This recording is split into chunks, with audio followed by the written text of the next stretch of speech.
లంబాడి సామాజిక వర్గానికి చెందిన జానపద గాయని మంగ్లీ గురించి తెలుగు ప్రేక్షకులకు సుపరిచితమే. అయితే మంగ్లీ అసలు పేరు సత్యవతి రాథోడ్. ఇక మంగ్లీ తిరుపతిలోని శ్రీ వెంకటేశ్వర స్వామి విశ్వవిద్యాలయం నుండి కర్ణాటక మ్యూజిక్ లో డిప్లొమా పూర్తి చేశారు. అనంతరం యాంకర్ గా తన కెరియర్ ను మొదలుపెట్టిన మంగ్లీ మ్యూజిక్ పైన ఉన్న మక్కువతో అమోఘమైన వాయిస్ తో సింగర్ గా మారింది.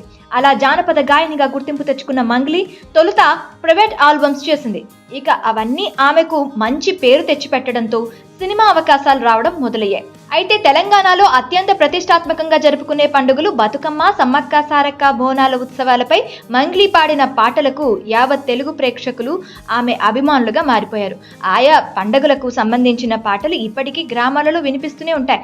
అలా యూట్యూబ్ పాటలతో మొదలైన మంగ్లీ కెరియర్ ఇప్పుడు తెలుగు సినీ ఇండస్ట్రీలో ప్లే బ్యాక్ సింగర్ వరకు వచ్చింది. ఇదిలా ఉండగా త్వరలోనే మంగ్లీ తన బావను పెళ్లి చేసుకోబోతుంది అంటూ ప్రస్తుతం సోషల్ మీడియాలో వార్తలు ప్రచారం జరుగుతున్నాయి. అంతేకాక ఈ ఏడాది డిసెంబర్ నాటికి పెళ్లి పీటలెక్కే అవకాశం ఉన్నట్లు వార్తలు వినిపిస్తున్నాయి. దీనిలో ఎంతవరకు నిజం ఉందో తెలియాలంటే ఈ వార్తలపై మంగ్లీ స్పందించాల్సి ఉంది.